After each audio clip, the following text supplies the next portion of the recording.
Hey guys, so today I wanted to show you a really easy, quick, fun little art thing to try.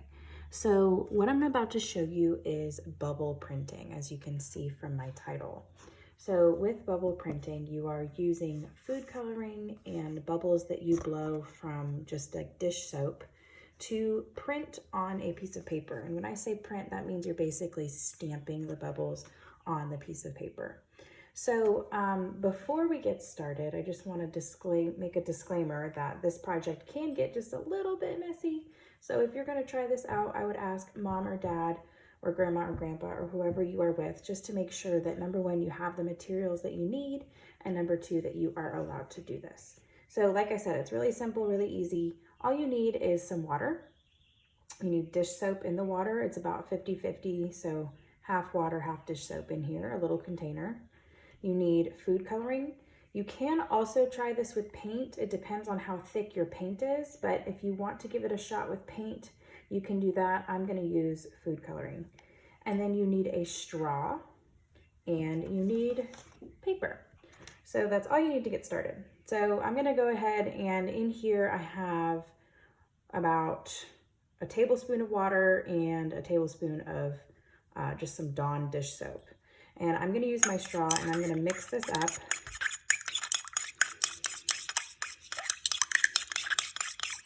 You're not making bubbles right now. You're gonna be blowing the bubbles. This is just to get everything mixed together. All right, so once you have it all mixed up, you're actually going to blow the bubbles with your straw, and you're gonna blow them till they create a nice dome on top of whatever you're mixing it up in. All right, so now I have a good amount of bubbles, and you're actually going to add the food coloring to the bubbles. So I'm gonna take some of this blue first and drop it directly. I'm trying to be super gentle so I don't pop all the bubbles, but I'm gonna drop some blue on there, and I'm gonna mix these colors. So I'm gonna take some green,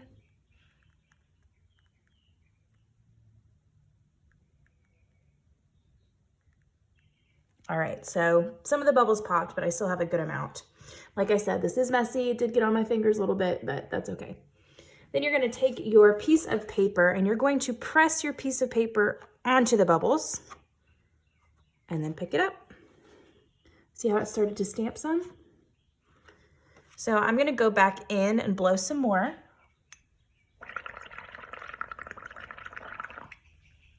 Now, since I had that food coloring in there, they are already green, but I wanna make sure these are really green. So I'm gonna add more food coloring.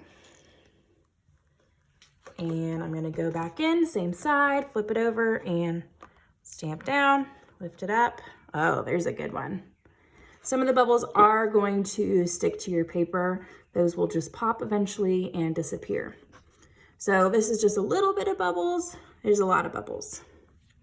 So you can stamp as many different colors as you want, as many times as you want, fill up your paper how you want. And here's an example, like I showed you earlier, of something that I did, and I added more to it. So I wrote my little bubble printing, and then I added some more fun little designs in the corners. You could turn these little bubbles into monsters. You could turn these into flowers or trees. There's a lot of fun things you can do with it. So if you have these materials at home and your parents say it's okay, go ahead and give it a shot. And if you're able to do it, send me some pictures or post them on my Padlet on my eClass page. All right, I'll see you guys later.